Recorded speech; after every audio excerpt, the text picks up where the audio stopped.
No pad today, a lot of stuff. Still had a full practice, which was good, and excited to get to the spring game. And we're going to go on as if we were fully loaded and run a bunch of plays and push guys, and see who shows up as we get in there. And so I anticipate it being a lot of plays. I anticipate it being long. I anticipate it being a lot of contact and very physical. So it'll be good to see. You had some guys like Tyler and Baxter who were able to participate today without pads. Are they going to be able to go on Saturday? Yeah, I think so. I think that there's a number of guys like that. Demetrius, Tony Burnett, the two running backs are guys that are right on the border that we pushed back today, and I think we'll go Saturday. So I think we'll actually have a lot of guys out there comparable to normal. And I know Tyler's looked like he was cleared to practice, but would there be some apprehension about a guy coming off a concussion and throwing him right back into that? No, I think we're extremely safe with that. We have been. He was fully cleared, passed the test completely.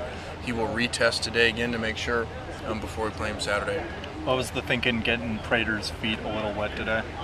He was finally cleared, and so we've been wanting to do that all along, but he hasn't been cleared to do that, so he was cleared to do some full speed running, but no contact. How much of a challenge has the numbers game in general been for you through this process? Well, it's been challenging in a lot of different areas, but I feel going back that it's easy to second guess because we didn't win as much as we want. And so I look at it as we should have done things different last fall, and we should have hit, we should have tackled, and if we would have had more guys, probably would have got more guys hurt. But we were fully healthy and didn't tackle anybody for the first game of the year. So we're going to go about it a different way, and we're going to practice like we used to around here when we were full strength.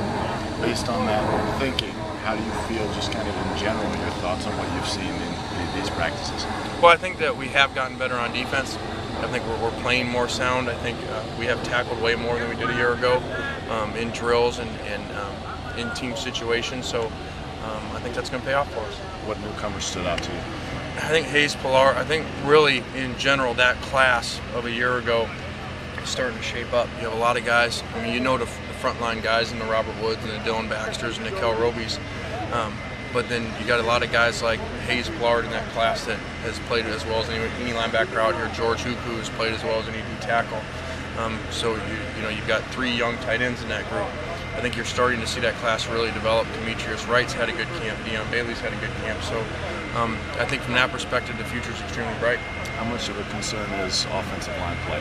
A huge concern. And so we're going to have, you take 3 guys that haven't practiced all spring here, and you add them to 4 new guys coming in the fall. That's 7 new guys coming in, and so that will be the most important thing as far as to tell our success is how that group develops. Are you going to release a depth chart tomorrow? No, I think we do afterwards, but it won't mean very much. There'll be a lot of question marks on there, and as far as I'm concerned, it won't mean anything.